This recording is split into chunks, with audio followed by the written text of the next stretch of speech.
안녕하세요. 저는 올해 34살이 된 여자입니다. 제 이야기를 나누고자 사연을 보내게 되었습니다. 저는 시골의 작은 마을에서 태어났어요.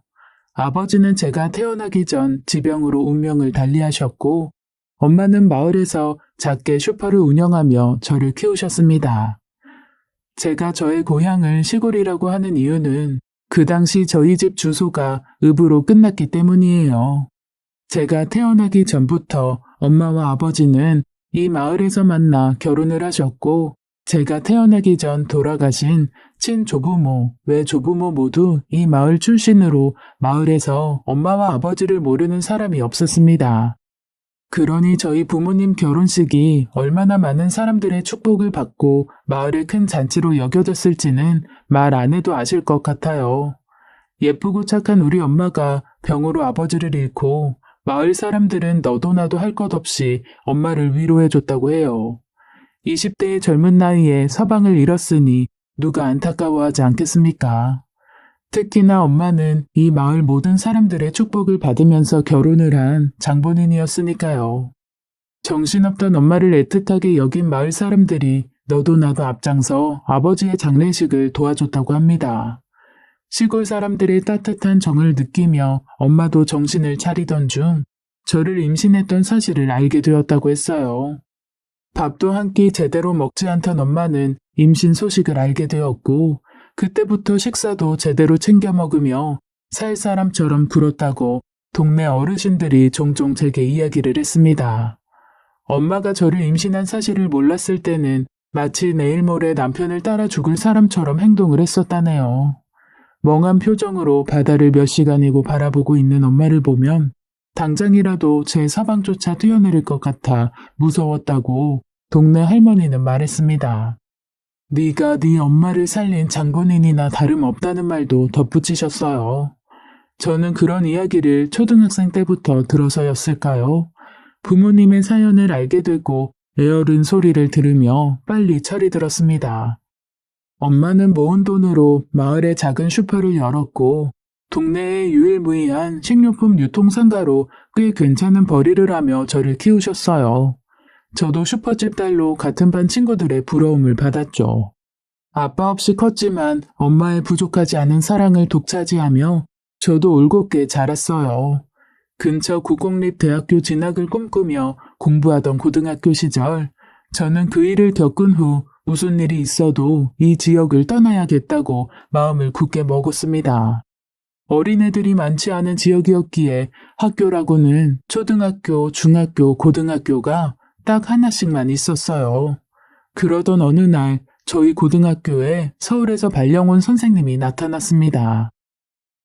안녕 얘들아. 오늘부터 너희 담임 선생님으로 근무하게 되었다. 잘 부탁한다. 누가 봐도 서울에서 온 사람 같은 표준말에 깔끔한 복장이었어요. 잘생긴 외모는 아니었지만 호감형이라는 인상을 받았습니다. 서울에서 잠시 발령을 받아왔지만 운이 좋게 너희 담임을 배정받았다고 말하는 선생님이 싫지 않았어요. 그때 저는 고등학교 2학년이었고 대학 진학을 앞두고 부모님이 학교를 방문해 진학 상담을 진행했습니다. 엄마는 그 당시 이제 막 40이 된 나이였지만 절대 그 나이로 보이지 않는 외모였어요. 우리 마을에서 외모로 가장 출중한 사람이 누구냐 하면 그 누구도 엄마를 꼽지 않는 사람이 없었죠. 엄마는 학교를 방문해 담임 선생님을 만났고 제가 근처 국공립대학 진학을 생각하고 있다고 말했습니다. 주아가 공부를 잘해서 국공립대 진학은 문제 없을 겁니다. 그러게요. 얼마나 기특한지 몰라요. 지금 성적만 유지한다면 입학은 충분히 가능하고 아마 장학금도 받으면서 다닐 겁니다. 선생님의 말에 엄마는 기쁜 얼굴이 되어 제 등을 토닥였습니다. 안녕하세요. 엄마는 늘 저에게 고맙다고 말했지만 엄마의 보살핌과 지지가 없었다면 가능할 리 없었기 때문에 저는 항상 내가 더 고맙다고 말하곤 했어요. 주아야, 교실로 먼저 가 있을래? 선생님이 어머님이랑 이야기 나눌 게 더 있어서. 네, 알겠어요. 엄마, 가기 전에 나 보고 가야 돼. 알았어. 수업 중이면 교실 창문으로 너 보고 갈게. 걱정하지 마. 엄마는 웃으며 고개를 끄덕였고 저는 엄마의 말을 어렴풋이 들었습니다.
우리 주아가 저렇게 다 큰 것 같아도 아직 엄마밖에 모르는 애기예요.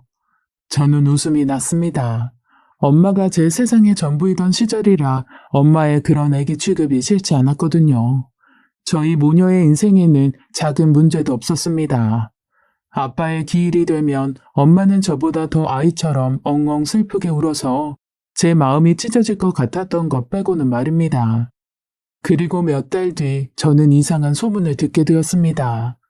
같은 반 친구 중 가장 친하던 친구가 저를 밖으로 불러냈어요. 주아야, 너 그 소문 들었어? 담임이랑 너희 엄마랑 연애한다고 동네 사람들이 다 수군거려. 저는 그런 소문을 들은 적이 없었어요. 이제와 생각해보면 제가 그때 어리고 순진하여 눈치가 없었던 것 같습니다.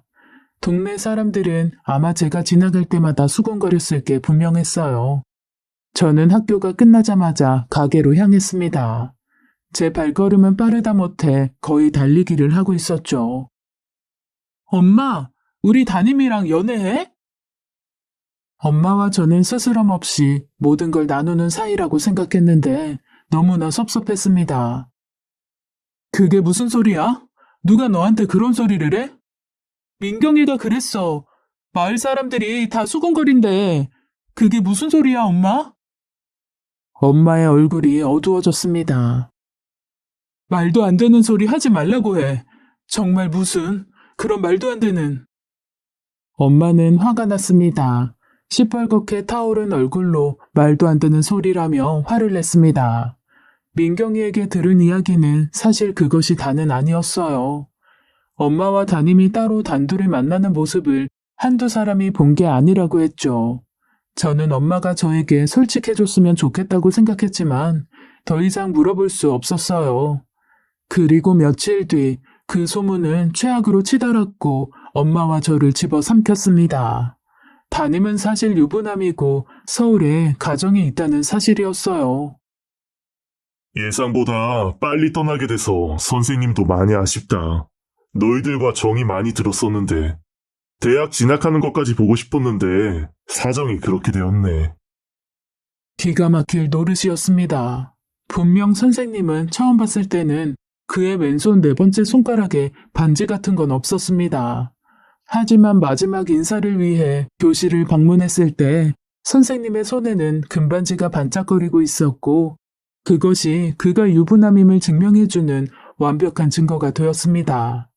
그 이후 그 선생은 마을을 떠났고 우리 엄마는 외로움에 미쳐 유부남을 유혹한 천하의 나쁜 여자라는 낙인이 찍혔죠. 그 주홍 글씨는 우리 모녀를 괴롭히기 시작했어요. 가게 문이 닳도록 오며 가던 동네 사람들은 가게를 찾지 않았고 슈퍼 앞에 침을 뱉고 가는 사람들도 허다했습니다. 거기서 끝나면 다행이었게요. 들어와 한 소리씩 하는 어른들도 많았습니다. 한 번은 제가 있는데도 들어와 엄마에게 그런 식으로 살지 말라며 큰 소리를 냈어요. 엄마의 눈물을 보고 저는 참을 수 없어 소리를 악 질렀죠. 물건 살 거 아니면 나가요. 그리고 제대로 알고나 떠드세요. 저희 엄마는 담임 좋아한 적도 없어요. 엄마는 저에게 아무 말도 하지 않았지만 우리 엄마는 그럴 사람이 아니라는 믿음이 있었습니다. 유부남을 좋아할 리도 없는 사람이었고 20년이 지난 지금도 아빠를 그리워하는 사람이었거든요. 얼마나 그리워했냐면 가끔씩은 세상을 먼저 떠나버린 만나본 적도 없는 아빠가 미울 정도였어요. 엄마는 그날 제게 진실을 말해주었습니다. 끝까지 숨기려 했지만 저에게만큼은 진실을 말하고 싶다고 했어요. 담임은 엄마에게 반의 마음을 고백했습니다. 엄마는 당연히 저도 잊고 아버지를 잊지 못했기 때문에 단호히 거절했고요. 담임은 한 번만 만나달라며 계속 가게를 찾아왔다고 했습니다. 엄마의 단호한 거절에 그 사람은 마음이 상해 돌아갔고 그날 이후 마을에 소문이 났다고 했어요. 아마 악의적으로 소문을 낸 것 같다는 엄마의 말에 저는 마음을 먹었습니다.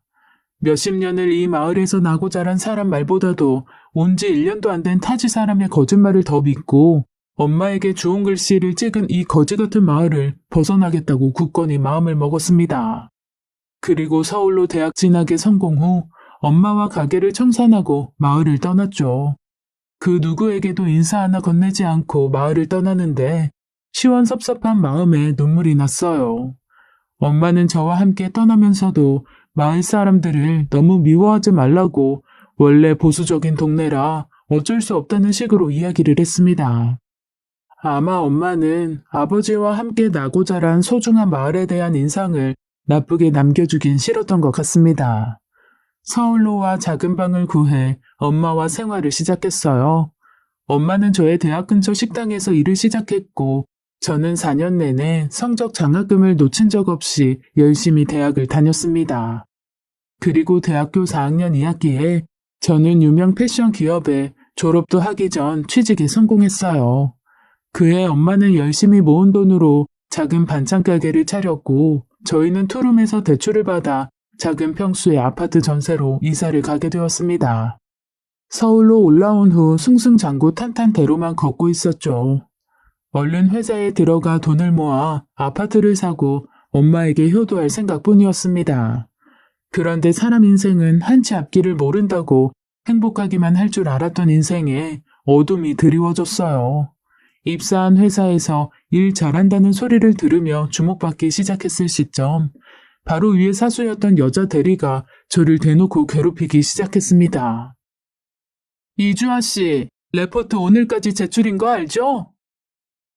월요일 아침 회의, 팀 사람들이 모두 있는 앞에서 저는 생전 처음 듣는 이야기를 했어요. 모르겠다는 표정이 되자 대리는 기가 막힌다는 얼굴이 되어 큰 소리를 냈습니다. 내가 저번 주부터 계속 말했잖아요. 자료도 넘겨주고 중요한 레포트라 다음 주 월요일 회의 때까지 준비하라고 10번은 더 말했을 텐데. 저는 당혹스러운 표정으로 그런 얘기를 들은 적이 없다고 했죠. 대리님은 저를 끌고 제 자리로 와서 저도 모르게 제 책상 서랍에 넣어둔 자료를 꺼냈습니다. 내가 거짓말했다고요? 그러면 내가 준 자료가 왜 이주아 씨 책상에 있는 건데요? 어이가 없고 서러웠지만 티를 낼 순 없었어요. 제가 자리를 비운 사이 제 책상에 몰래 넣어둔 것이 분명했습니다. 저에게는 레포트에 대한 이야기를 전한 적은 하늘에 맹세코 없었거든요. 회사를 다닌 지 5개월 만에 시작된 같은 부서 사수의 괴롭힘은 계속해서 이어졌습니다. 저는 이 또한 제가 버티면 지나갈 이벤트라 생각했지만 다방면에서 일로 엮여있는 그녀의 괴롭힘은 끝나지 않는 지옥과 같았어요. 20대 후반의 젊은 나이에 저는 탈모, 스트레스로 인한 위경련, 스트레스로 인한 많은 질병을 겪어내며 벼랑 끝에 매달려 버티고 있었죠. 그러던 중 같은 회사 동기가 저를 안쓰러워하며 소개팅을 주선해줬습니다. 내가 아는 대학 선배 중에 제일 인성도 좋고 똑똑하고 좋은 사람이야. 내가 지금 소개팅 받아서 잘 이어갈 수 있을지 자신이 없어. 주아야, 한번 식사만 한다는 마음으로 만나봐. 정말 괜찮은 사람이야. 나 자신할 수 있어. 너처럼 착하고 똑똑하고 예쁜 사람이랑 진짜 잘 어울린다고 생각해. 내 부탁이니까 한 번만 만나봐. 동기의 말에 저는 바로 그날 저녁 소개팅 자리에 나갔습니다. 삶의 낙이라고는 없는 우울한 회사 생활의 연속이었거든요. 말하면 속상해할 게 분명해 엄마에겐 말하지 않았어요. 그리고 소개팅 자리에서 만난 그는 저의 상상 이상이었습니다. 안녕하세요. 민준홍입니다. 처음 뵙겠습니다. 준홍 씨는 저보다 2살 연상의 남자였고 저희 회사 근처에 국내 전자대기업에 재직 중이었어요. 준수한 외모에 정신을 빼앗긴 지 얼마 되지 않아 그의 화려한 언변과 다정함에 2번 반했습니다. 회사 생활, 대학교 시절 이야기, 친한 친구들 이야기, 취미 이야기까지 그는 자신에 대해 가감없이 솔직하게 이야기해 주었어요. 저도 낙없는 인생이었지만 처음 만난 사람에게 절대 하지 않을 다양한 이야기들을 했습니다. 시골에서 자랐고 엄마와 둘이 살고 있고 대학교 때 공부를 얼마나 열심히 했는지 등등 저에 대한 이야기를 스스럼 없이 할 수 있을 만큼 편안한 분위기였어요. 그는 저를 집에 데려다 주면서 다음에 또 만날 수 있는지 물었습니다. 그럼요. 저도 준홍 씨랑 최대한 빨리 만나고 싶어요.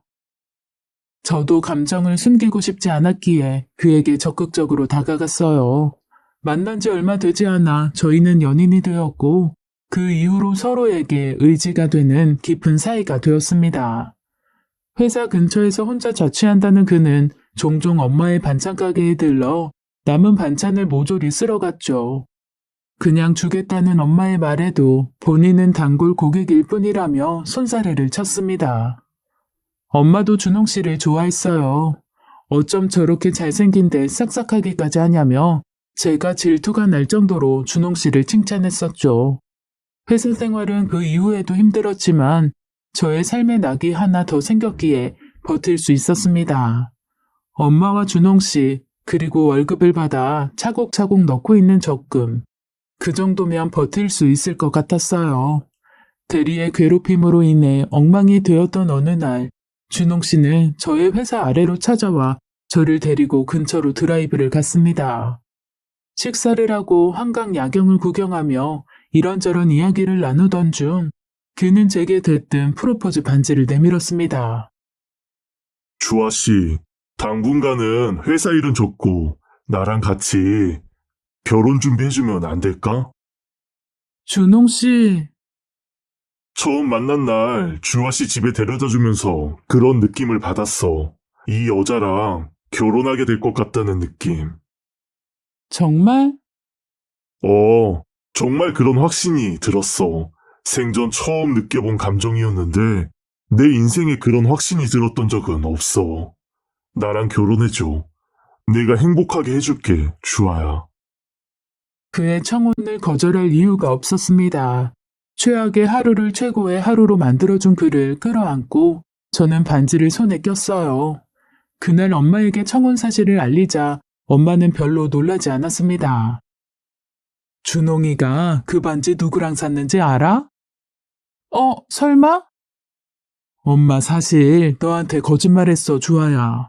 엄마 저번 주에 미진이 아줌마랑 놀러 간 거 아니었어. 준홍 씨랑 만났어? 그래, 준홍이랑 만나서 반지 엄마가 골라줬어. 역시 내 선택이 맞네. 실제로 네 손에 끼니까 더 예쁘다. 준홍 씨는 아버지 없이 큰 제 사정을 듣고 저를 안쓰러워하기보다 어머니를 많이 챙겨드리자고 했습니다. 저는 딱 봐도 사랑받고 잘 큰 사람 같아서 그런 사정이 있는지 몰랐다고. 그러니 제가 준홍 씨와 결혼해서 살게 되면 어머님이 얼마나 헛헛하고 외로우시겠냐며 우리가 같이 어머니를 챙기자고 했어요. 그렇게 속이 깊은 사람이었습니다. 저는 그의 말처럼 회사를 관두고 지금 쌓은 경력으로 결혼 이후에 다른 기업에 취업을 할 마음을 먹었습니다. 쉬지 않고 달려온 만큼 그의 곁에서 잠시 휴식을 취해도 될 것 같다는 확신이 저에게도 들었죠. 저희 집은 당연히 문제가 없었으므로 그 다음 주에 그의 집을 방문하기로 했어요. 과일과 작은 선물을 사 그의 집으로 향했습니다. 부모님 두 분과 누나 한 명이 있다는 그의 말을 듣고 다소 긴장했지만 그를 봤을 때 그의 집안 사람들 모두 좋은 분일 거라는 좋은 예감이 들었습니다. 하지만 그 예감은 그의 집에 들어가 거실에서 준홍 씨의 가족들을 만나자마자 산산조각 났습니다. 너! 부엌에서 나오던 그의 누나를 보자 저도 모르게 손에 들려있던 가방을 떨어뜨리고 말았어요. 등잔빛이 어둡다고 회사에서 저를 괴롭히던 대리를 준홍 씨의 집에서 만나게 될 줄 상상도 못했습니다. 대리님? 경악하는 저의 표정에 준홍 씨는 어리둥절해 했습니다. 우리 누나를 알아? 민준홍, 네가 결혼하겠다는 여자가 이주아 씨야? 누나가 주아를 어떻게 알아?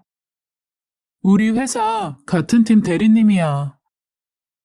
기가 막혔습니다. 인생이 꼬이려면 이렇게도 꼬일 수 있구나. 헛웃음이 나올 것 같았습니다. 한 번도 준홍 씨에게 저를 괴롭히는 대리에 대해 말을 한 적은 없었어요. 그저 일이 많아 힘들다고만 했지 그를 만나 행복한 시간에 힘든 얘기를 하고 싶지는 않았거든요. 유난히 힘들어하던 날은 차마 거짓말을 하기가 힘들어 업무상으로 같이 일하기 힘든 상사가 있다고 말한 정도였으니까요. 우리 세이랑 같은 회사에 다녀요? 이런 인연이 다 있나? 그러게, 진짜 무슨 인연이지? 아무리 세상이 좁다고 해도 이럴 수가 있어요, 엄마? 그는 심지어 이 상황을 반가워하는 표정이었습니다. 어디서부터 어떻게 설명해야 할지 감이 잡히지 않았어요. 싸늘하게 굳은 저만큼이나 민대리의 표정도 밝지는 않았습니다. 그 와중에 준홍 씨가 어머니를 닮았다는 생각이 들었어요. 푸근하고 좋은 인상의 어머님은 제게 오느라 고생했다며 어깨를 쓸어 내려주셨습니다. 주아 씨 좋아하는 음식 준홍이한테 듣고 내가 준비했는데 입맛에 맞을까 모르겠네. 아니에요. 저 다 잘 먹어요, 어머니. 저와 대리님의 표정은 어두웠지만 준홍 씨와 어른들 앞에서 티를 내고 싶진 않았습니다. 어머니라는 호칭에 그녀는 저를 노려봤지만 모른 척하며 그의 어머니에게 선물을 건넸어요. 뭐하러 이런 걸 사왔냐는 그의 어머님은 참 좋은 분 같았습니다. 애써 마음을 진정시키려는데 안방에서 나온 그의 아버지가 어딘가 낯설지 않았어요. 준홍이한테 얘기 많이 들었어요. 준홍이 아빠 되는 사람입니다. 내게 손을 내미는 그의 아버지 왼손에 반짝거리는 반지가 어디서 본 것 같다는 생각이 들었습니다. 그리고 그 목소리도 분명히 어디선가 들어본 적이 있는 것 같았고요. 우리 아버지는 평생 교직 생활을 하다 올해 은퇴하셨어. 평생을 학생 가르치시면서 사신 분이야. 준홍 씨의 말이 끝나기 무섭게 애써 잊고 있었던 지난날의 악몽이 떠올랐습니다. 작은 마을, 그리고 엄마의 슈퍼 간판, 우리 모녀에게 차가운 눈빛을 보내던 동네 사람들, 다시는 이 마을에 돌아오지 않겠다는 내 말에 슬픈 표정을 짓던 나의 단짝, 그리고 그때 우리가 입고 있던 교복. 선생님? 1년도 보지 않았던 사람이지만 잊을 수 없었던 악연의 그 얼굴이 떠올랐습니다. 엄마와 할 얘기가 있으니 잠시 교실에 먼저 가 있지 않겠냐고 다정하게 말하던 악마의 속삭임이었죠. 나를 알아요? 그 사람의 눈빛도 불안정하게 흔들렸습니다. 저와 준홍 씨는 인연이 아니라 절대 만나서는 안 될 인연이었다는 생각이 들었어요. 덜덜 떨리는 몸으로 뒷걸음질 치는 저를 준홍 씨가 잡았습니다. 주아야, 왜 그래? 괜찮아? 어디 아파? 준홍 씨, 정말 미안하지만 아마 담임 선생님도 제 이름을 듣자 그때의 악연이 기억이 났던 것 같습니다. 아차하는 표정으로 하얗게 질린 얼굴이 되었죠. 나 당신이랑 결혼 못할 것 같아. 주아야, 그게 무슨 소리야? 이게 무슨 일이야? 여보, 당신 아가씨 알아? 알다 뿐일까요? 엉망이 된 상황에 당황스러운 건 모두였지만 저만큼 힘든 사람은 없었을 겁니다. 눈물이 멈추지 않았습니다.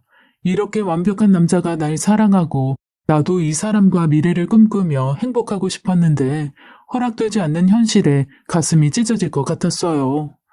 어린 날 아무것도 하지 못하고 당했던 기억이 생생해지면서 가슴에 묻고 있던 억울함이 터져 올라왔습니다.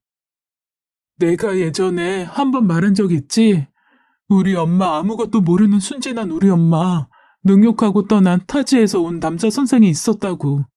유부남인 거 속이고 우리 엄마한테 접근했다가 자기 마음처럼 시골 여자가 순순히 넘어오질 않으니까 마을에 헛소문 퍼뜨리고 본인은 도망쳐버렸다고. 내 말에 준홍 씨의 얼굴도 하얗게 질렸습니다. 아마 선생이라는 단어 때문이었을 겁니다. 우리 모녀 쫓겨나듯이 그 마을 도망쳐 나왔어. 아무 죄도 없었는데 그 인간 입놀림 때문에 평생을 정부치고 살던 그 마을 엄마랑 나랑 쫓겨났어. 그때 엄마를 능욕했던 그 선생이 당신 아버지야. 저는 부들부들 떨리는 목소리로 그를 노려보며 모에 홀린 사람처럼 악을 썼습니다. 이주아, 너 미쳤어? 지금 우리 아빠한테 무슨 소리야? 우리가 그걸 믿을 것 같아? 저를 잡아당기는 그녀를 막아선 건 준홍 씨였습니다. 누나까지 왜 이래? 민세희 대리님도 속이 뒤집어지시겠어요. 바닥으로 뚝뚝 떨어지는 눈물을 훔치며 저는 그녀에게 몸을 돌렸습니다. 주먹을 꽉 쥐고 그동안 참아왔던 말을 내뱉었습니다. 당신 동생이 만나는 여자가 나였어. 그렇게 회사에서 내쫓으려고 못살게 굴었는데 내가 다 참고 버틸 수 있었던 이유가 당신 동생이었어. 그래도 걱정하지 마세요, 대리님. 이 집이랑 인연 맺을 일은 없을 테니까. 회사도 나갈 거고 다시는 당신 앞에 나타날 일 없을 거니까 걱정하지 마세요. 원하시는 대로 눈앞에서 꺼져드릴게요. 내 말에 그의 어머니는 바닥에 주저앉으셨고 준홍 씨가 어머니를 부축하러 간 사이 저는 그 집을 빠져나왔습니다. 등 뒤에서 제 이름을 부르며 쫓아오는 그의 눈물 젖은 목소리가 들렸지만 저는 아파트 앞에 세워져 있는 택시에 올라타 얼른 출발해 달라는 말밖에 할 수 있는 것이 없었어요. 이런 악연이 있을까요? 제 인생은 왜 이렇게 고달프기만 할까요?